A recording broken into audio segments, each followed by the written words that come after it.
Assalamualaikum and good morning to Dr. Adeline and my fellow classmates. Hi, my name is Azri Iza and today my team and I will be presenting on the last topic for this semester, which is education and its social investment strategies. To begin with, education is a medium of acquiring essential knowledge and skill which plays an important role to the well-being of the society.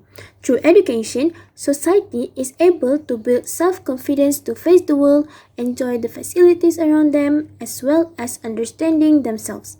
It also empowers them, gives them a voice, reveals their own potentials, leading to a better quality of life.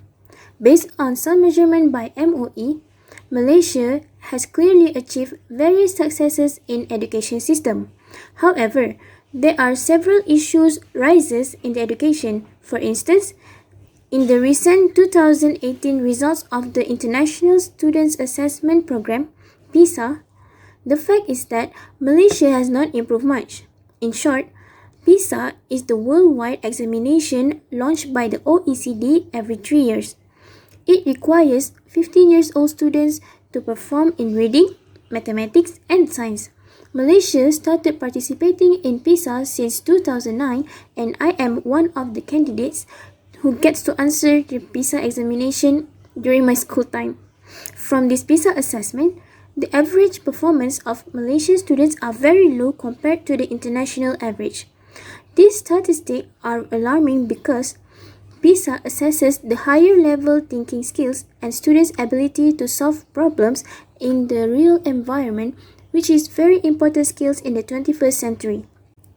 Moving on to the second issue, following the current development of science and technology, the government is committed in benefiting technologies for improvement the quality of learning in Malaysia.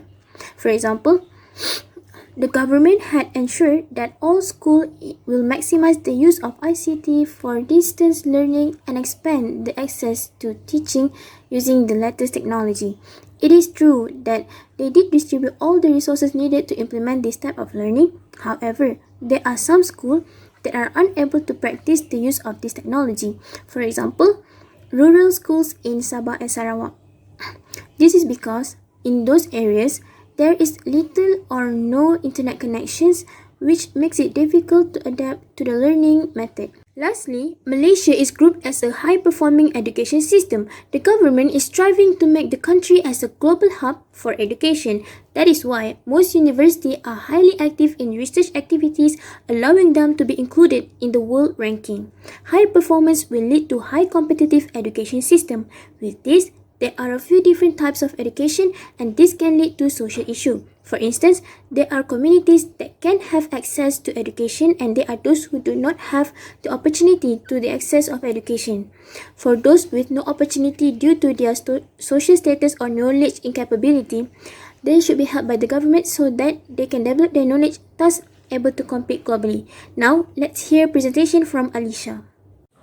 Hi everyone, so now we will talk about the effectiveness of the government role on national education. This is based on the Malaysia Education Blueprint and Education Act 1996. You can refer to the roles as mentioned in the slide. Now onto the first role, based on Malaysia Education Blueprint, they mentioned that expenditure on higher education alone is equivalent to 7.7% of the government annual expenditure. So this makes Malaysia rank 12 among other Asian countries such as Singapore, Thailand, Indonesia, Hong Kong, and South Korea in resources category based on the U21 report. So this resources category is measured by the government expenditure, investment, and R&D on the local education sectors. Other than that, we can also see in the budget 2020 education sector received the highest education, which is 64.1 million.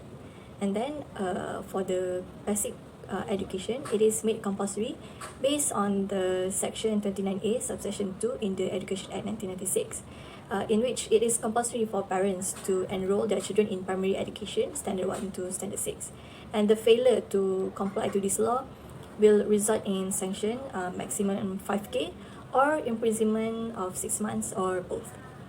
Now on to the second role. So we can see the execution of the second role in the Malaysia Education Blueprint.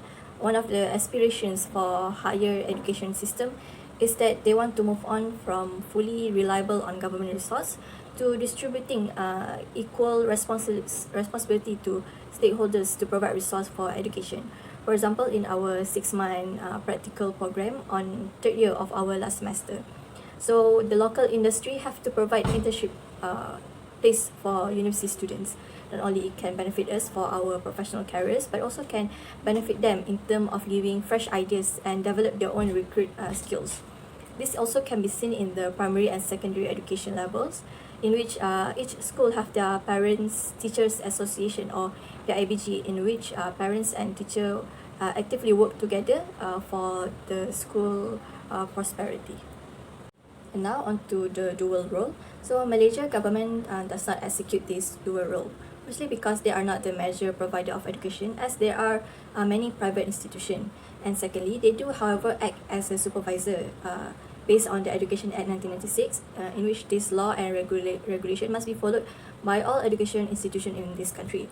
For example, provision of section 73 to 78 is set especially for private institutions in Malaysia.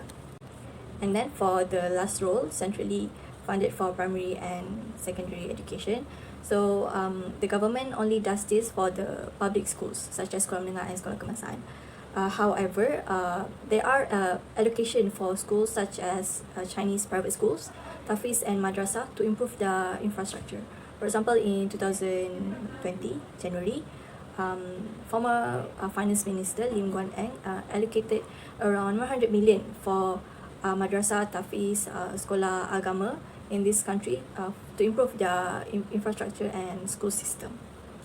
Hey guys, my name is Zakmo, and so for today I'll be talking about the unemployment status of graduates in Malaysia. So unemployment rate is very crucial to the economy to establish a measurement towards employment and unemployment rates.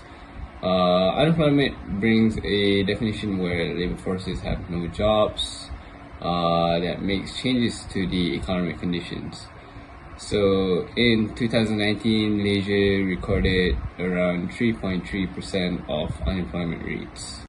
So for 2020, the COVID-19 pandemic has brought negative effects towards the labor force, especially obviously in 2020. In this pandemic, the number of unemployment has risen not only in Malaysia, but also all over the world. In Malaysia, there are 15.96 million labor forces that is registered under the Department of Statistics Malaysia. That is as for 2020. The number of employed and unemployed labor forces is subjected to change each month and each year, depending on what statistics are we looking at. And for the October's report, the number of employed labor forces is 15.21 million, while the number of unemployed forces is 748.2 thousand. So comparing the numbers of these three divisions, in September 2020 and October 2020, Malaysia recorded 15.93 million labor forces in September 2020, while in October it was 15.96 million labor forces. So that means there is an increment of labor forces, while 15.19 million being employed, which is also an increment from September to October, which is 15.21 million. And the number of unemployment also increased from 735.5 thousand to 748.2 thousand, which is from September to October. The unemployed and job seekers in Malaysia are typically young adults, or it's either being graduates or non-graduates who are experiencing problems entering the market.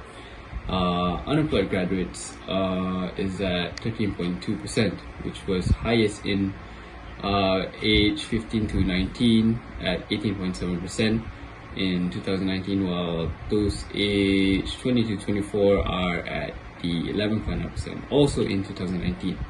The status of unemployed graduates is bad due to the pandemic outbreak because it's difficult to obtain a job during situations when the COVID-19 is breaking loose. So the expected to be these fresh graduates from the Ministry of Higher Education said that 75,000 to 300,000 fresh graduates are expected to be unemployed at the year 2020 due to this economic downturn. So youth are in danger about their future due to the lack of employment availability from a company, and this could lead to a bad economic growth. Assalamualaikum, my name is Izzati Nabila and I would like to present about why graduate in Malaysia is unemployed. One of the factors that contribute to the unemployment problem among Malaysian graduates is the quality of graduates. There are employers who give negative comments on the graduates and mention that they do not have suitable skills and qualifications which meet the needs of industry. Besides, the graduates are weak in the aspect of employability skills and do not show a good working performance. There is a study conducted by Central Bank of Malaysia 2002 that Malaysian graduates are less skilled as compared to international graduates. The skills include communication skill, technical skill, and problem solving skill. The next is because lack of candidates who are qualified for the post. There are gaps exist in the range of skillfulness in almost all of the working fields.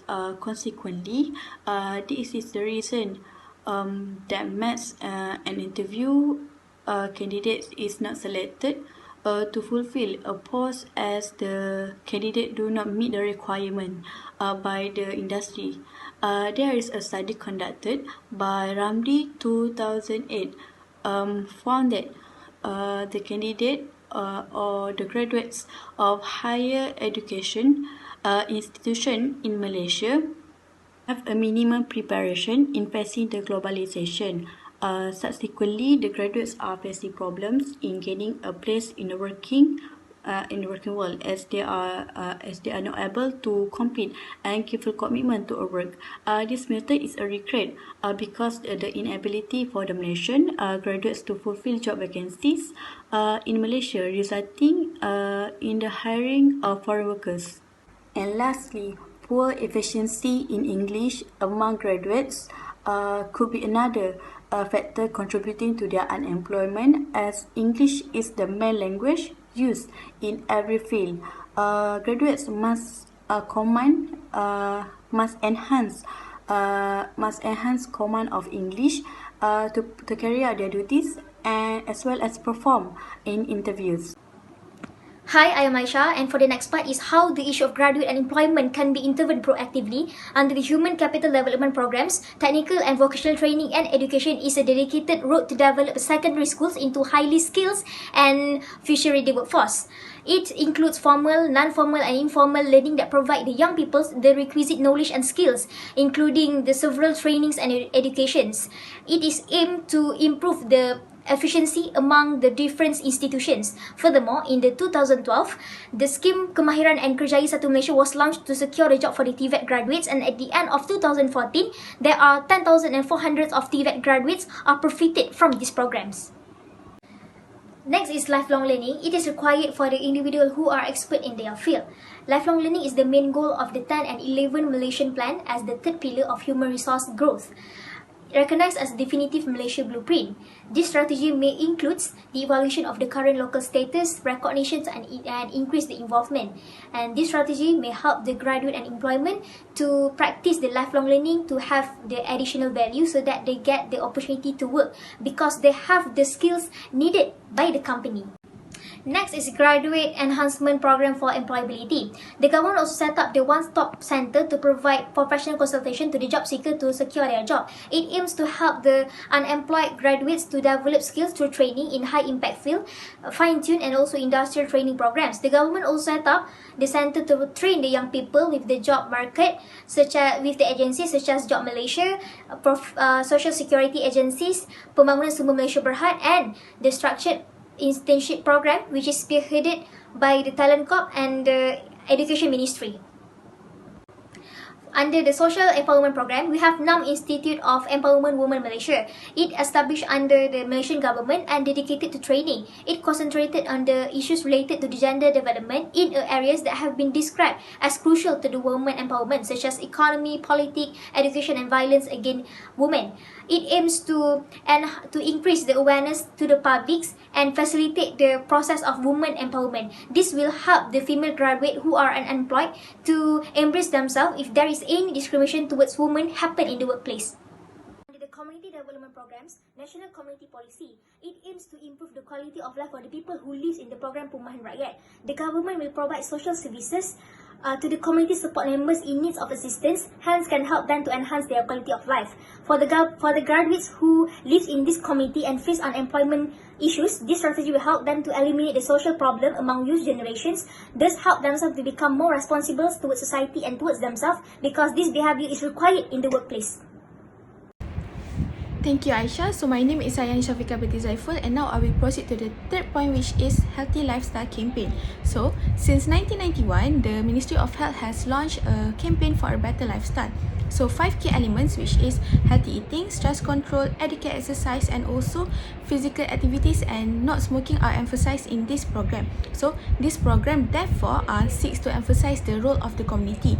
So to relate with the unemployment graduate, this campaign really helps them a lot in order to become a useful society, because they know how to manage their stress and stay healthy, as it is the main element to become an effective employees. So the next one is empowering individual and community asset. So the first point is Penjana Kerjaya. So Penjana Kerjaya is a part of the economic recovery plan that was introduced on 5th June 2020. It is aimed to promote job creation among the employees. So one of the initiative under this program for the graduate is #MyApprentice. So My Apprenticeship program is for the employer to offer the job availability for the graduates. So as part of the program, companies will be given financial incentive to provide employment to the graduates. So the second one is Rural Transformation Center. This is where the government provide the opportunities for the local people, including the graduates, to get the working opportunities such as selling agricultural products, getting skills and also get the training program. So the graduates also will be receiving financial assistance, facilities and other services from the government. For instance, the graduate get the opportunities to process their own agro food, and they will be assisted in developing their products through branding, labeling, packaging and certification with the help of the various agencies such as Pharma and Mardi. So the last one is Tekun Nasional. So this the objective of establishing the Tekun Nasional is to provide simple and quick financing facilities to Bumiputras in order to start up their own business. So the government provide the business opportunities as well as the income generation opportunities for them. So for the graduates, they have a graduate entrepreneur development program, which they provide a loan amount up to 50,000 ringgit to help the graduates who have completed the studies or interested to start their own business but lack of capital. So this will reduce the unemployment rates of the graduates. We have come to the end of the presentation. Thank you for listening. We are open to Q&A session.